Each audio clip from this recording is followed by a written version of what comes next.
छत्तीसगढ़ी गाने देखने के लिए हमारे YouTube चैनल को सब्सक्राइब करें और नए अपडेट्स जानने के लिए बेल आइकन के बटन को क्लिक करें। ए बिना मेछा के समधी, अरे मैनी मेछा नो हवो, मेछा वाले डौकाया मेछा वाले का ऐसने समझे हज का।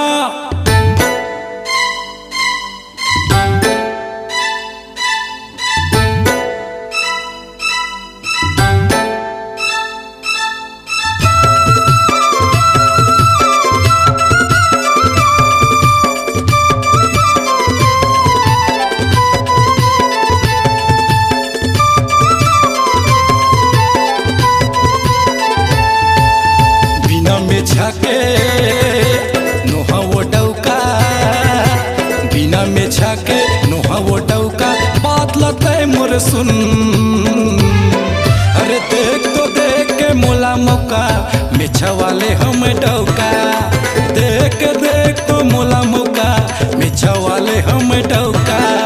बिना में छके नोहा में डौका, बिना में छके नोहा वो डौका, लते मोरे सुन। अरे देख तो देख के मोला मौका, मेछा वाले हम डौका।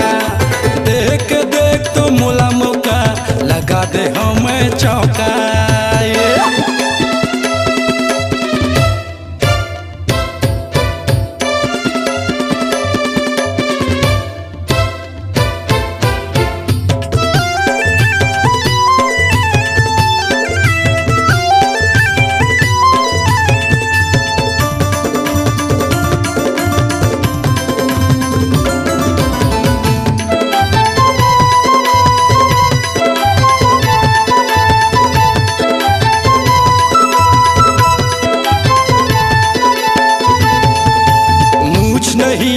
कुछ नहीं वो मूछ डौका के साने, बिना मेछा के नोहा में डौका, मूछ मोर पहचाने।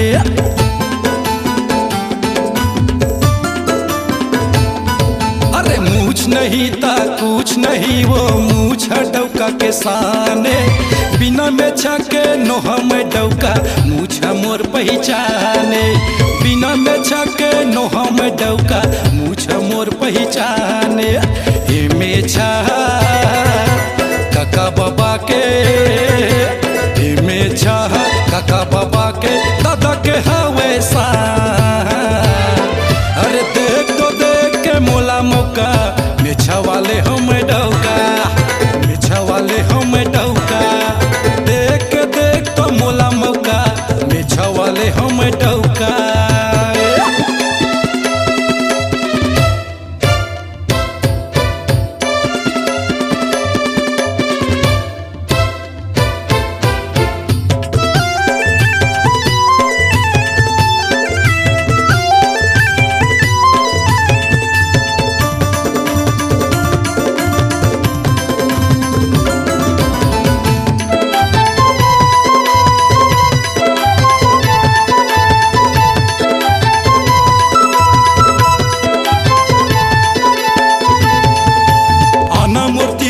संग दुनो जाबो साइकिल में मोरे बैठ के, 9 से 12 सनीमा देखाहूँ, मेछा लावो मोरे ऐठ के।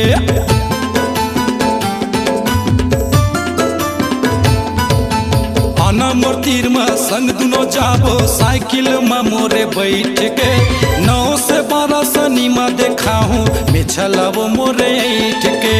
9 से 12 सनीमा देखाहूँ, मेछा लावो मोरे ऐठ के। अमित कमल है गावत है गाना, अमित कमल है गावत है गाना, ध्यान लगा के सुन।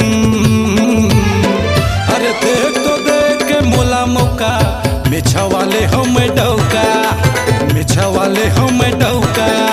देख देख तो मोला मौका, मेछा वाले हम डौका।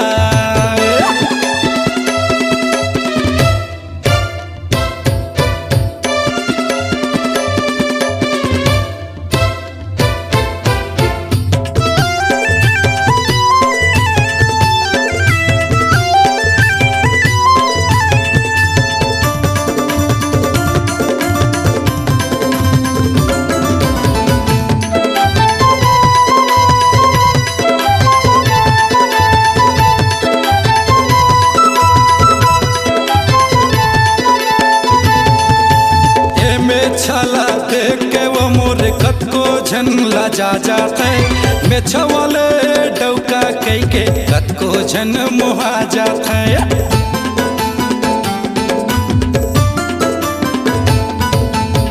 मेछला देख के वो मोरे कतको झन लजा जाते, मेछा वाले डौका कई के कतको झन मोहा जाते। मेछा वाले डौका कई के कतको झन मोहा जाते। परे विपतमा कहाँ हुओ, परे विपतमा कहाँ हुओ, बात लते मोर सुन। अरे देख देख तो मोला मौका, बात का हाथों में ठोका।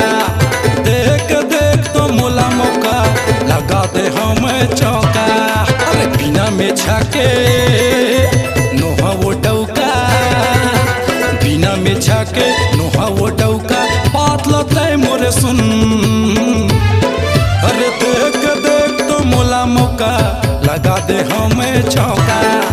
देख देख तो मोला मौका, ऐसे हवा में डौका।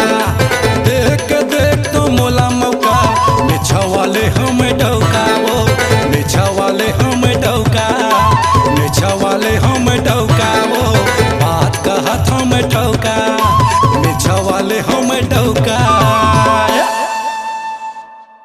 आपकी आवाज ही आपकी पहचान है। यदि आप अपनी आवाज को एक नया आयाम देना चाहते हैं तो चले आइए मल्टी ट्रैक डिजिटल रिकॉर्डिंग के लिए AVM audio video studio, Khamtarai, Raipur. Mobile number 9301523929 और 7869646201। यदि आप नए एवं पुराने गीत सुनना चाहते हैं तो avmgana.com में जाकर गाना फ्री डाउनलोड करें और YouTube चैनल में AVM गाना और KK कैसेट्स को सब्सक्राइब करें।